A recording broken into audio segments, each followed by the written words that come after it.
तो शिखा, सबसे पहले अपना संक्षिप्त परिचय दीजिए, जिसमें अपना नाम मेंशन मत कीजिएगा और जिस डिस्ट्रिक्ट की हैं आप उसको मेंशन मत कीजिएगा। और ऐसा परिचय प्रस्तुत करें जिससे हम आपके पैनल जो है आपका इंटरव्यू ले सके। सर, मैंने अपना बीटेक एचबीटीआई कानपुर से प्लास्टिक टेक्नोलॉजी में कंप्लीट किया है। उसके बाद मैंने एमटेक केमिकल इंजीनियरिंग से आईआईटी दिल्ली से कंप्लीट किया है। And I have been selected as deputy superintendent of police in UP PCS 2017। And my hobbies are sketching and writing poems. Thank you. Hindi poems, writing Hindi poems. Thank you. Okay, and what optional you took? आपने optional subject क्या चुना है? Sir, geography. Geography, ठीक है। तो इतना, जैसे first of all आप डीएसपी पे सेलेक्ट हो चुकी हैं, और किस फेज में आप ट्रेनिंग चल रही है या क्या उसमें है, किस चरण में है आप? सर, ट्रेनिंग अभी अवेटेड है, अक्टूबर से स्टार्ट होनी है। अच्छा, तो क्या आप सेटिस्फाइड नहीं है डीएसपी पद लेकर? नहीं सर, मैं बहुत ही फॉर्चुनेट फील कर रही हूँ और बहुत ही खुश हूँ कि मुझे मेरा चयन इस पद पर हुआ है। बट मैं प्रशासन में सर इस वजह से आना चाहती हूँ ताकि एक तो पहली चीज तो यहाँ डाइवर्सिटी है, और दूसरी चीज यहाँ मल्टीपल डिपार्टमेंट्स में मुझे और डेवलपमेंटल वर्क करने का मौका मिलेगा। मैं पॉलिसी इम्प्लीमेंटेशन के साथ साथ पॉलिसी फॉर्मुलेशन में भी मुझे पार्टिसिपेट करने का मौका मिलेगा। अच्छा, इसलिए मैं प्रशासन में चाहती हूँ। जी। केवल यही कारण है या कुछ, जैसे माना जाता है कि पुलिस सर्विस में और खासकर फीमेल कैंडिडेट को 24/7 और बहुत ही हेक्टिक जॉब और बहुत सारी ऐसी परिस्थितियों का सामना करना पड़ता है जिसमें वो कंफर्ट फील नहीं करती, इसलिए भी आप दूसरे पोस्ट में जाती हैं, तो कोई ऐसा रीजन भी है क्या? सर, ये रीजन मैं नहीं समझती हूँ कि मेरे लिए ये है। हाँ हाँ, हालांकि ये बात सच है कि यहाँ वर्क स्ट्रेस ज्यादा है, 24/7 सर्विस है। बट मैं बहुत ही खुश हूँ। अगर मुझे इस बार भी मौका मिलता, अगर मुझे डीएसपी नहीं मिलता, तो भी मैं एसडीएम के बाद में सेकंड चॉइस में डीएसपी ही देती। बट मेरी प्रेफरेंस हमेशा से प्रशासन में आने की रही है। तो आपने अभी इस बार टॉप प्रायोरिटीज क्या भरी है, इस फॉर्म में क्या क्या भरा है अपनी जी, मैंने प्रायोरिटी? डिप्टी केवल कलेक्टर भरा है। केवल डीसी भरा है? जी सर। Very good. अच्छा, अभी आपके उत्तर प्रदेश में बहुत सारी ऐसी सूचनाएं और बहुत सारी ऐसी घटनाएं हो रही हैं जिसके कारण कुछ लोगों ने ये लिखना शुरू कर दिया है कि राम राज्य लाने चले थे और जंगल राज आ गया। और अभी बहुत विकास दुबे इनकाउंटर के बाद बहुत सारे प्रश्न पुलिस पे चले और पूरे पुलिस और एक तरह से माफिया में नेक्सस की बात हुई। दूसरी तरफ बुलंदशहर में एक लड़की, जो मेधावी लड़की थी, जो रोल मॉडल हो रही थी उस पूरे गांव के लिए, उसको उसके साथ मिसहैपनिंग हुई और वो डेथ कर गई। लेकिन उसमें पुलिस का जो रोल आया है अभी तक वो बहुत पॉजिटिव नहीं आया। तो आपको क्या लगता है कि ऐसे हालात उत्तर प्रदेश में लगातार क्यों बढ़ते जा रहे हैं? सर, ऐसा देखा गया है कि कुछ इस टाइप के केसेस देखने को मिले हैं। बट मुझे सर इसके दूसरे एंगल पर भी हमें देखना चाहिए कि पुलिस डिपार्टमेंट के अपने चैलेंजेस हैं। जिन चैलेंजेस और लिमिटेड रिसोर्स में रह करके वो काम करते हैं, तो मुझे लगता है कि उन पर ज्यादा फोकस करने की जरूरत है। जैसे कि चैलेंजेस है कि इनका वर्किंग लोड बहुत ज्यादा है, और मॉडर्नाइजेशन की कमी है। टेक्नोलॉजी ड्रिवन जो सोसाइटी होनी चाहिए, प्रशासन होना चाहिए, जिसकी वजह से हम ज्यादा एफिशिएंसी डिपार्टमेंट में ला सके, तो उन सब चीजों पे काम करने की जरूरत है। हाँ, लेकिन रिसेंट के केसेस में इस टाइप के केसेस की बढ़ोतरी हुई है। हमें उस पर ध्यान देने की जरूरत है। अभी बार बार हम लोग जब भी बात पुलिस की करते हैं, और आपने भी मॉडर्नाइजेशन की बात की, तो पुलिस रिफॉर्म की बात आती है। जी सर। और अभी तक जो पुलिस का खाका है वो कॉलोनियल पीरियड का है, इसीलिए पुलिस की एक भूमिका आती है, नकारात्मक भूमिका आती है कि वो एक्सप्लॉइट करेगा, वो पनिश करेगा, फ्रेंडली नहीं होगा।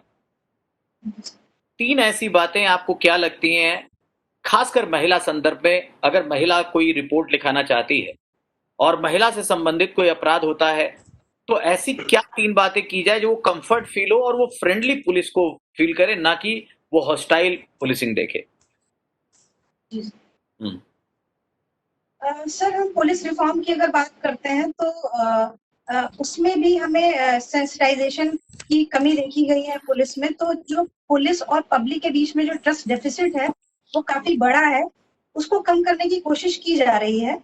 हम कम्युनिटी पुलिसिंग पर बहुत फोकस कर रहे हैं और इसमें दूसरा हम पॉइंट ये दे सकते हैं कि हमें पब्लिक से ज्यादा इंटरैक्ट करने की कोशिश करनी चाहिए, जो कि पुलिस के प्रति जनता की भावना है और जो जनता की सोच है कि ये बहुत ही स्ट्रिक्ट है, बहुत ही पनिश करने वाली है और हमारी सुनने वाली नहीं, तो वो धारणा हमें बदलने की जरूरत है।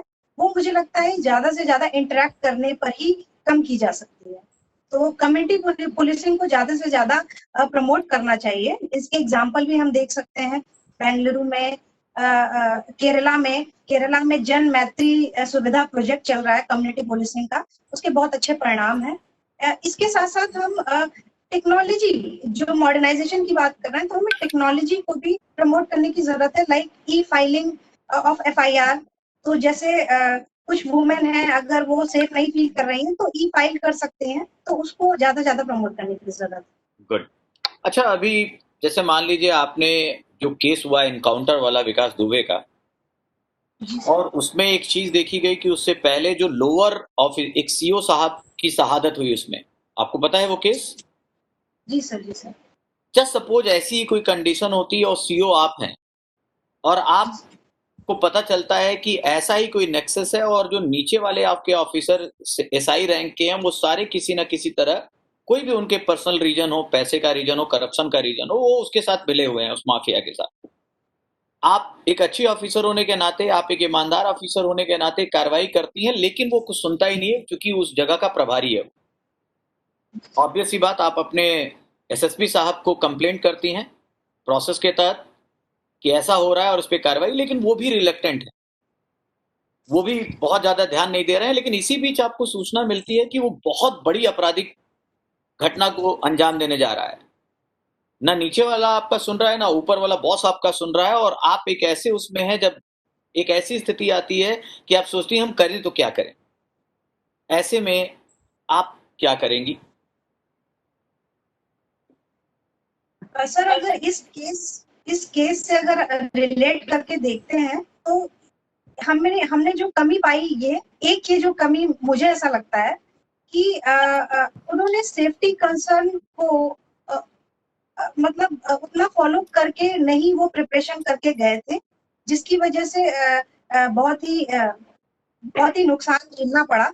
तो सबसे पहले जो मेरी प्रायोरिटी रहेगी कि हर किसी की सेफ्टी की से रिलेटेड, आई मीन जो मॉडर्न वेपनरी सिस्टम है उसको मैं इंक्लूड करके प्रॉपर सेफ्टी के साथ मैं अगर वहां पर दबिश करने जा रही हूँ या फिर इन्वेस्टिगेट करने जा रही हूँ, तो प्रॉपर सभी की सेफ्टी के अकॉर्डिंग जाऊंगी।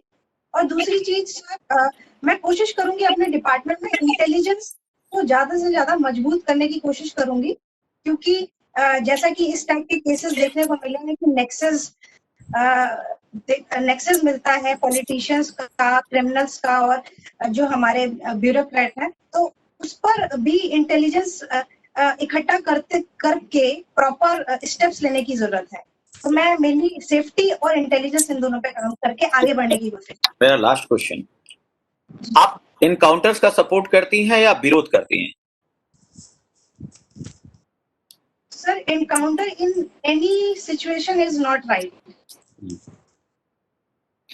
तो सिचुएशन जैसे जैसे बहुत सारे अभी 2-2 इनकाउंटर आपके यहाँ हुए, तो उन सब चीजों को लेकर, लेकिन मीडिया से लेकर सबने माना है कि वो गलत है, और जो कहानी गढ़ी गई वो थोड़ी इसी संदेहास्पद तो लगती ही है। तो आपको लगता है वो इनकाउंटर सही था? सर, जैसा कि कहा गया है कि जो सेल्फ डिफेंस में अगर सामने क्रिमिनल पर गोली चलाते हैं तो वो गलत नहीं माना जाता है। और ये जो भी घटना हुई है ये अभी अंडर इन्वेस्टिगेशन है। इस पर सुप्रीम कोर्ट ने 3 सदस्यीय कमेटी स्टेब्लिश की है, जिस पर रिपोर्ट अभी आनी बाकी है। बाकी सेक्शन 46 हमारा कहता है कि सेल्फ डिफेंस में चलाया गया गलत नहीं है, तो ये एनकाउंटर नहीं था, एक्चुअली में सेल्फ डिफेंस में लिया गया एक्शन था।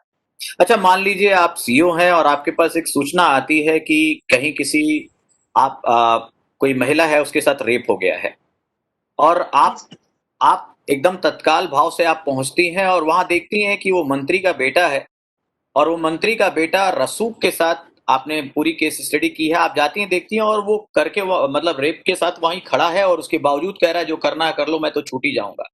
और ऐसे में आप हैं और आपका एक जो भी आप 2-3 पुलिस वालों को लेके गई हैं जो आपके सबॉर्डिनेट हैं और आपकी सारी बात मानते हैं, आपको पता है वो छूट के भाग जाएगा और उसके बाद आप लोगों को धमकी भी दे रहा है और बेचारी वो महिला पूरी तरह से रो रही है।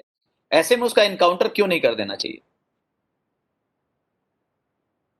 सर मुझे ऐसा लगता है कि पुलिस का काम लॉ एंड ऑर्डर मेंटेन करना है। अगर आप एज ए डीएसपी की बात कर रहे हैं तो पुलिस का जो काम है वो लॉ एंड ऑर्डर मेंटेन करना है, और इसके लिए जस्टिस के लिए जुडिशरी डिसाइड करेगी कि वो जो क्रिमिनल है उसने जो कन्विक्ट है वो दोषी है या नहीं है। और हम एक तरफ ये भी कर सकते हैं कि जो वो महिला है अगर वो बहुत डरी हुई है तो सबसे पहले उनको हमें एश्योर करने की जरूरत है कि आपको न्याय न्याय दिलाया जाएगा, आपको किसी भी तरीके से डरने की जरूरत नहीं है। और जो दोषी है उन पर जो भी उस टाइम जरूरत होगी वो एक्शन ले करके उन पर कार्रवाई की जाएगी। ठीक है, विजय। Okay, Shikha, first Yes, tell me what is the philosophy of your life? Sir मेरी लाइफ की फिलॉसफी है कि कभी भी गिव अप नहीं करना है। मैंने जिस टाइप के सर्कमस्टेंसेस देखे मुझे ऐसा लगता है कि आप हर पल कुछ नया सीखने को मिलता है, और मैं अपनी हर गलती से सीखने की कोशिश करती हूँ। सर ये मेरी लाइफ। Okay, अभी आप सर के क्वेश्चन का आंसर दे रही थी और उसमें आपने बताया कि आप डीएसपी से डिप्टी कलेक्टर इसलिए बनना चाहती हैं क्योंकि आपको और मौका मिलेगा पॉलिसी इंप्लीमेंटेशन के साथ साथ पॉलिसी फॉर्मुलेशन का। So do you think that the formulation of the policies are the task of the bureaucrats, and especially in that context, that is deputy collector's task is to formulate the policies? Sir eight this stage मुझे लगता है कि मुझे ये काम नहीं मिलेगा, but at the later stage मैं कोशिश करना चाहूंगी कि जितने भी सोशल डेवलपमेंट वाले एरिया है मुझे उसमें जो मौका मिलेगा तो मैं पॉलिसी इम्प्लीमेंटेशन पॉलिसी फॉर्मुलेशन में भी पार्ट ले करके एक बेहतर निर्माण करने की कोशिश करना चाहती हूँ। At this stage definitely I would not be able to be part in policy formulation at deputy collector stage. चलिए मैं आपको ये भी एक अपॉर्चुनिटी दे रहा हूं पॉलिसी फॉर्मुलेशन का। आपने देखा होगा कि आपके डिपार्टमेंट में, पुलिस डिपार्टमेंट में ही जो महिलाओं का रसूख है पुलिस के वजूद की वजह से देखा जाए तो बहुत कमजोर पाया जाता है मेल पुलिस के कंटेक्स्ट में। तो अगर फीमेल पुलिस को की रसूख को अगर मजबूत करना हो तो आप कौन से ऐसे 3 पॉइंट्स बताइए जिससे कि फीमेल पुलिसिंग जो है वो स्ट्रांग हो सके स्टेट में। सर सबसे पहले तो हम लेटेस्ट सबसे बड़ा एग्जांपल जो देखते हैं हमारी सबसे पहली फीमेल आईपीएस ऑफिसर जो किरण बेदी हैं, जो 1975 में ऑफिसर बनी थी, उन्होंने बहुत बड़े बड़े रिफॉर्म किए हैं, तो वो हमारे सबके लिए एक रोल मॉडल की तरह है। तो पहला तो यही है कि उन्होंने बिना किसी डर के सब कुछ रिफॉर्म लाने की कोशिश की है, एक रोल मॉडल एस्टेब्लिश किया है उन्होंने, उससे सब फीमेल इंस्पायर हो रही हैं। और दूसरा मुझे ऐसा लगता है कि फीमेल पुलिस काफी इंटीग्रिटी और ऑनेस्टी के साथ काम करते हैं, जो कि मुझे लगता है कि पुलिस प्रशासन में होने की बहुत जरूरत है। Okay, so what will you do to achieve the transparent government or governance, sorry, transparent governance? Sir transparent governance के लिए हमें लगता है कि ह्यूमन टू ह्यूमन इंटरेक्शन को कम करके टेक्नोलॉजी ड्रिवन सिस्टम करने की जरूरत है, क्योंकि ह्यूमन इंटरेक्शन की वजह से कहीं ना कहीं करप्शन के चांसेस ज्यादा बढ़ जाते हैं। तो उसे घटाने के लिए हमें टेक्नोलॉजी का इस्तेमाल ज्यादा करना चाहिए, like E filing of FIR और साइबर थाना, दीज आर एग्जांपल। अगर आप डीवाईएसपी आपको नहीं लगता कि कहीं अगर बहुत ज्यादा टेक्नोलॉजी का यूज करेंगे तो जो पब्लिक सर्वेंट का जो कॉन्सेप्ट है उसमें पब्लिक के साथ जो रिलेशन की जो बात है वो थोड़ी थोड़ी कहीं कम हो जाएगी या इमोशनलेस हो जाएगा? सब चीज technology artificial type kind of thing. Technology के साथ साथ हमें पब्लिक इंटरेक्शन पे भी ध्यान देने की जरूरत है। टेक्नोलॉजी का इस्तेमाल हम इस तरीके से कर सकते हैं कि अगर हमें लोगों के ग्रीवांस रिड्रेस करने हैं तो जैसे व्हाट्सएप ग्रुप बना सकते हैं जिसमें जो प्रशासनिक अधिकारी हैं या पुलिस प्रशासन है वो डायरेक्टली पब्लिक के साथ 1-to-1 इंटरेक्ट कर सकते हैं। बीच के जो मीडिएटर्स हैं जो कि इंफॉर्मेशन पास नहीं होने देते हैं, पब्लिक की जो इश्यूज हैं वो एड्रेस नहीं होने देते हैं, वो कहीं ना कहीं इश्यूज सारे कम किए जा सकते I hope you want to say to fulfill the loopholes. You will be using this technology and all that. हैं। Yes sir. Okay, so what major reforms would you like to suggest in the upcoming Panchayati Raj elections to enhance the ability of the women participants over there? Sir, can you please repeat the question? My question is, what major reforms would you like to suggest in the upcoming Panchayati Raj elections to enhance the performance of the female in the society, especially female candidates and all that? Sir पहली चीज तो ये कर सकते हैं कि हम women reservation बढ़ा सकते हैं और कुछ स्टेट्स में अभी रिसेंटली हरियाणा में भी 50% रिजर्वेशन किया गया है पंचायत में। ये पहला एक्शन लिया जा सकता है। दूसरा, ज्यादा से ज्यादा लोगों को अवेयर करने की जरूरत है ताकि जो वुमेन कैंडिडेट है वो ज्यादा से ज्यादा पार्टिसिपेट करें ताकि उनको और डिसीजन मेकिंग में पार्टिसिपेशन हो उनका, ताकि उनका ओवरऑल वुमेन डेवलप एम्पावरमेंट किया जा सके। सर यस सर, मैं यही रिकॉल कर My last question. Yes. Nepal की सीमा से कौन कौन से डिस्ट्रिक्ट यूपी के अटैच्ड हैं, जुड़े हुए हैं?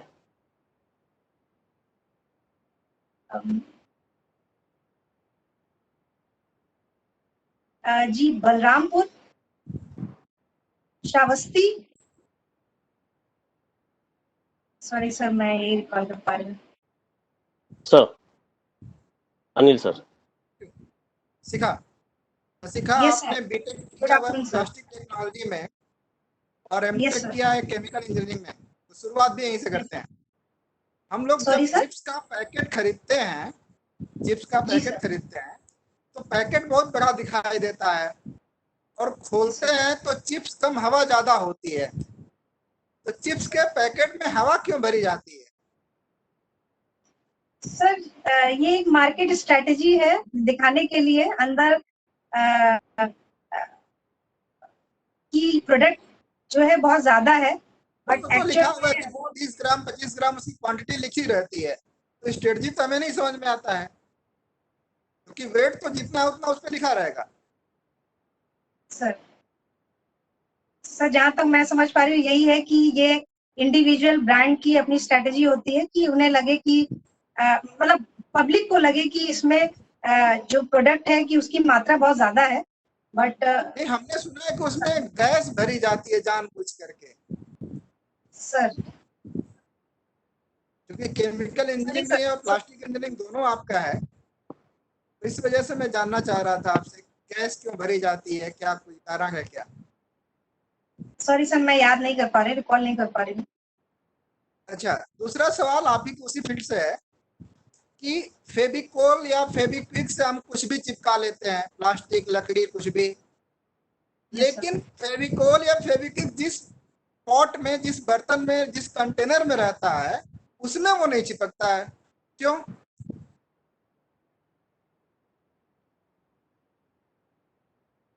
Sorry sir. तीसरा सवाल है, केमिकल इंजीनियरिंग से आप हैं, अभी कोरोना का पेंडेमिक चल रहा है और हमें अपनी सब्जियों को, फलों को धो करके खाना हो, तो कौन सा केमिकल इस्तेमाल किया जाए कि कोरोना के जो वायरस हैं वो मर जाएं और हम लोग को हेल्थ के लिए भी कोई नुकसान ना हो? सर अभी तक सर जो मैंने जितना भी न्यूज में देखा है तो ऐसा तो कोई केमिकल सजेस्ट नहीं किया गया है जिससे सब्जियों को धोना चाहिए। नॉर्मली अगर आप गरम केमिकल इंजीनियरिंग है, कुछ स्टूडेंट आप हैं उसके केमिकल इंजीनियरिंग की, तो कुछ आपके पास आइडिया हो कि सर ये काम कर लीजिए। सर जो सर्फ में जो केमिकल बाइकार्बोनेट्स वगैरह जो होते हैं मेरे हिसाब से वो भी एफिशिएंट है वायरस को रिमूव करने के लिए सब्जी वगैरह से। ओके, अभी रिसेंटली हमारे यहाँ एनवायरमेंट इम्पैक्ट असेसमेंट का ड्राफ्ट तैयार हुआ है, जारी भी किया गया है। उसको लेकर के विवाद चल रहा है, कुछ विवाद इश्यूज उठे हैं, क्या है वो इश्यूज? सर इसमें पहली चीज तो ये है कि इसमें कई कैटेगरी है प्रोजेक्ट के। कुछ सेंटर स्पॉन्सर्ड प्रोजेक्ट होते हैं जिनको कैटेगरी ए में रखा गया है, कुछ स्टेट स्पॉन्सर्ड है, उसमें B1 और B2 कैटेगरी की गई है। तो इसमें कुछ ऐसे प्रावधान किए गए हैं जिसमें हम प्रोजेक्ट्स को डायरेक्ट B2 कैटेगरी में कर सकते हैं, जिसके लिए किसी भी तरीके का प्रायर अप्रूवल नहीं चाहिए होता है प्रोजेक्ट को लगाने के लिए। तो ये कहीं ना कहीं पब्लिक डिबेट में ये अगेंस्ट है, क्रिटिसाइज किया गया है। दूसरा इसमें पब्लिक इसमें एक आशंका जताई जा रही है कि अगर ये ड्राफ्ट अप्रूव हुआ तो भारत के एक पर्टिकुलर हिस्से में जो एनवायरमेंटल प्रॉब्लम्स हैं वो बहुत अधिक राइज हो जाएंगी। क्या है वो हिस्सा, कौन सा भारत का हिस्सा है? Sorry sir, can you please repeat it? इस ड्राफ्ट में ये माना जा रहा है कि जो ड्राफ्ट है अगर इसको एग्जीक्यूट किया गया तो भारत के एक बहुत बड़े हिस्से में कुछ एनवायरमेंटल प्रॉब्लम्स आ सकती हैं। तो कौन सा हिस्सा है?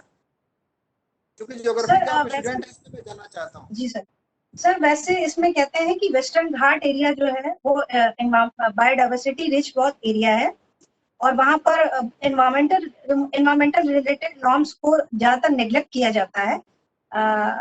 इसलिए मुझे ऐसा लगता है कि वेस्टर्न घाट रीजन जो सबसे ज्यादा इम्पैक्टफुल होगा वहाँ पर। एक और केस स्टडी सर से बात भी हो रही थी, अभी आप डीएसपी भी हैं, अभी ट्रेनिंग आपकी शुरू नहीं हुई है वैसे, तो मान लीजिए आप अपने थाने में डीएसपी हैं, मतलब आपके एरिया में डीएसपी हैं आप हैं, और आपके क्षेत्र में कम्युनल राइट्स हो जाता है या एक धर्म विशेष के व्यक्ति को मार दिया जाता है, उसको लेकर के सांप्रदायिक तनाव है आपके क्षेत्र में और धर्म विशेष के लोग थाने का घेराव करते हैं ताकि मृतक व्यक्ति को न्याय दिया जा सके। और थाने का घेराव करते समय वो भीड़ जो है बहुत ही उग्र है और इस सिचुएशन में सडनली आपका जो मोबाइल है लैंडलाइन का उसको भी क्राउड ने तोड़ दिया, उसका कनेक्शन डिस्कनेक्ट कर दिया और आपका मोबाइल भी डिस्चार्ज हो गया। आपके थाने वाले पुलिस भी क्राउड को देख करके भाग गई, आप अकेले थाने में बची हैं। आपके पास दो रास्ते हैं, एक आगे जाएं, भीड़ का सामना करें और हो सकता है भीड़ आपको मार दे, बहुत एग्रेसिव है। दूसरा पिछले दरवाजे से निकल लें जहां से आपके बचने का रास्ता है। क्या करेंगे आप?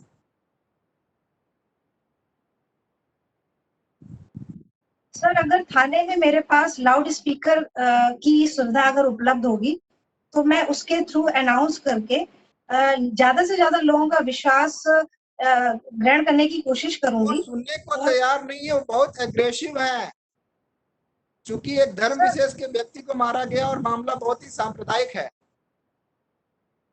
सर फिर भी मैं कोशिश करूंगी क्योंकि मैं अकेली बची हुई हूँ उस थाने पर, तो मैं ज्यादा से ज्यादा लोगों से इंटरेक्ट, अगर मैं डायरेक्ट इंटरेक्ट नहीं कर पा रही हूँ तो इनडायरेक्टली मैं उन तक मैसेज पहुंचाने की कोशिश करूंगी कि आपकी समस्याओं का आपकी समस्याओं को मैं सुना जाएगा, उसका समाधान करने की कोशिश की जाएगी। आप लोग धैर्य बना के रखें, उनको शांत करने की कोशिश की जाएगी और अगर पॉसिबल हो सका तो उनमें से कोई लीडर अगर आगे आ सकता है तो मैं उनसे बात करने की कोशिश करूंगी, क्योंकि मेरे पास और अवेलेबल कोई भी सुविधा नहीं है कि मैं अभी सीनियर एसडीएम बनना चाहते हैं, डिप्टी कलेक्टर बनना चाहते हैं, अभी न्यू टैक्स सिस्टम अनाउंस किया पीएम मोदी ने, तो किस प्रिंसिपल पर आधारित है?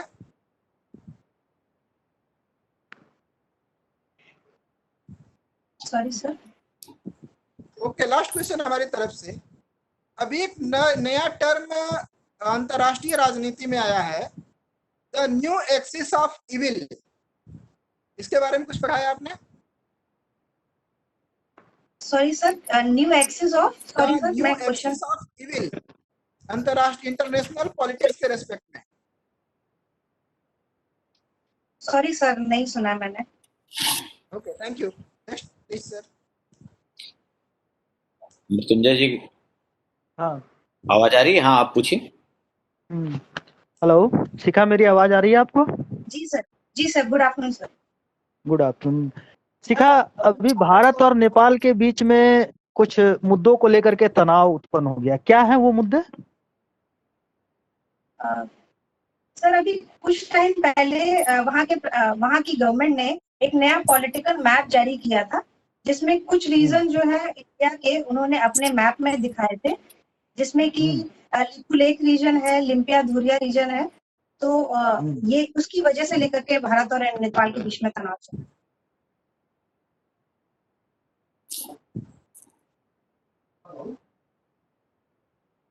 हेलो। हाँ, अच्छा एक चीज बताइए कि ये सिर्फ और सिर्फ मानचित्र में किए गए बदलाव को लेकर के ये विवाद है, या इसके कुछ और भी इम्प्लीकेशन है?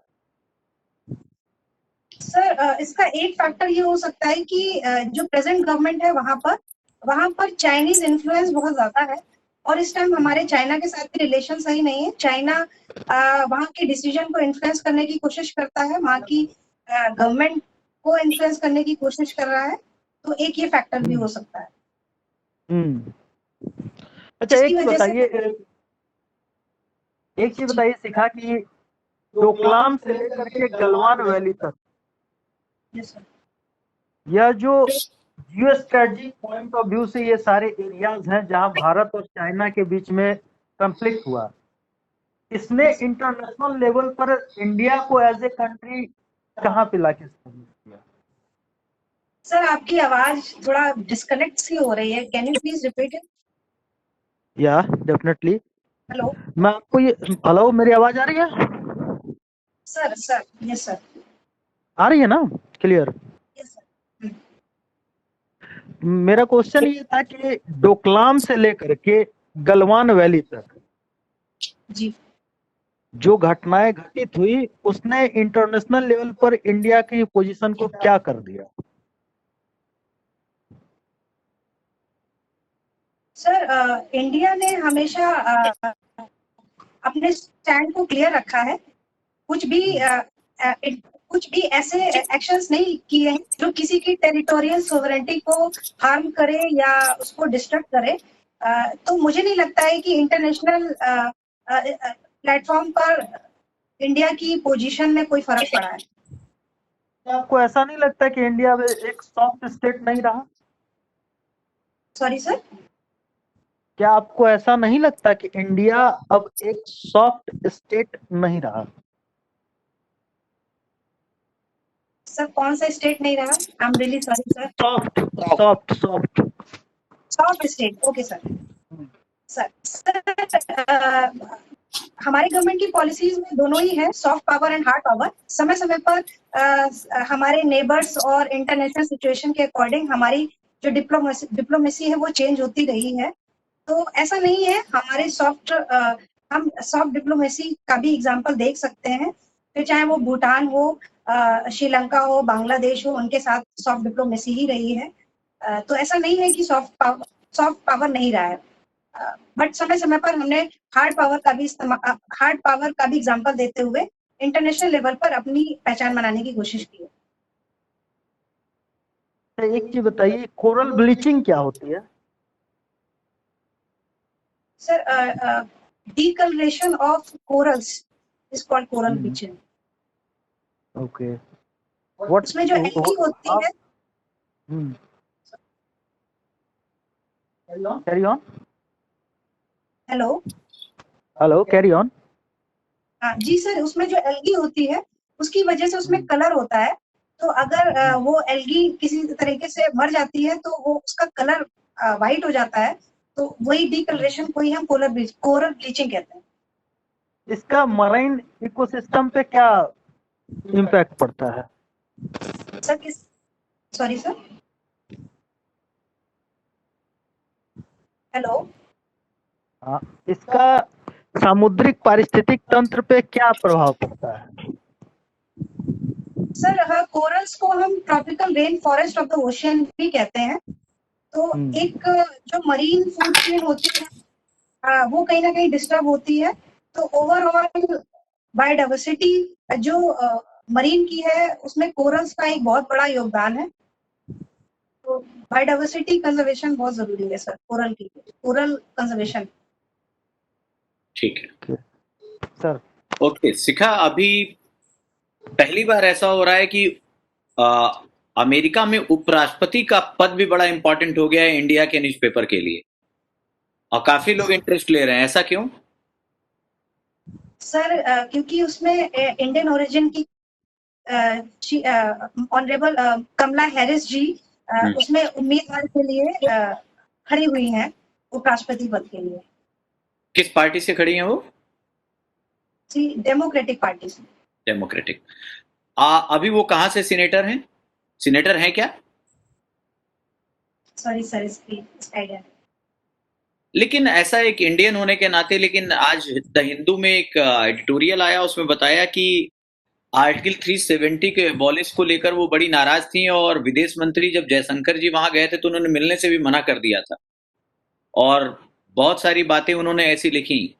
तो केवल एक इंडिया मूल का होने के कारण आपको लगता है कि भारतीय हितों के साथ वो बहुत बेहतर संवेदनशीलता से आगे बढ़ेंगी? सर जो आज के आर्टिकल की आप बात कर रहे हैं सर, मुझे उसके बारे में जानकारी नहीं है, उसके लिए मैं माफी चाहती हूँ। बट आपका जो दूसरा क्वेश्चन है, मुझे ऐसा लगता है कि क्योंकि वो इंडियन ओरिजिन है तो वो अपना एक कल्चरल बेस अपने कंट्री से कनेक्ट होता है। तो कहीं ना कहीं जो उनका स्टैंड होगा वो जो इंडियन सेंटिमेंट्स और वहाँ के जो इंडियन डायस्पोरा है उनसे कनेक्ट करके ही मुझे ऐसा लगता है कि उनका एजेंडा होना चाहिए कि जो उनके इंडियन डायस्पोरा के इंटरेस्ट को हार्म किए बिना पार्ट लेना चाहिए। नहीं, जैसा मैं एक और हिंट दे रहा हूं आपको कि उन्होंने आर्टिकल 370 पर अच्छा रुख नहीं दिखाया, पॉजिटिव रुख नहीं दिखाया इंडिया के प्रति। फिर भी आपको लगता है कि वो बेहतर कैंडिडेट हैं, उनको बनना चाहिए? आपकी पर्सनल ओपिनियन क्या है? सर आर्टिकल 370 हटना जरूरी था जम्मू एंड कश्मीर के डेवलपमेंट के लिए, क्योंकि वहां पर इलीगल एक्टिविटीज, टेररिज्म, ये सब की वजह से वहां पर सोशल डेवलपमेंट नहीं हो पा रहा था। बाकी जो वाइस प्रेसिडेंट कैंडिडेट उनका वो पर्सनल स्टेटमेंट हो सकता है, उसके बारे में सर मैं ज्यादा जानकारी मुझे नहीं है सर। जो चलिए, last question from the board. अभी एक नया कॉन्टिनेंट खोजे जाने की बात कही गई है, बोला गया एक नया कॉन्टिनेंट अब आगे मिलेगा, क्या नाम है उसका, और उसे कॉन्टिनेंट क्यों कहा जा रहा है? सर सर जीलैंडिया की बात कर रहे हैं सर, मैं आई एम सॉरी अगर। यस। तो क्यों उसको अभी तक जैसे चीजें मिलती थी उसको महाद्वीप कहा जा रहा है कि 8वां महाद्वीप जैसा बनाया जाएगा, ऐसा क्यों? सॉरी सर, इसके बारे में ज्यादा जानकारी नहीं। Okay, thank you Shikha, your interview is over. Thank you so much. Thank you.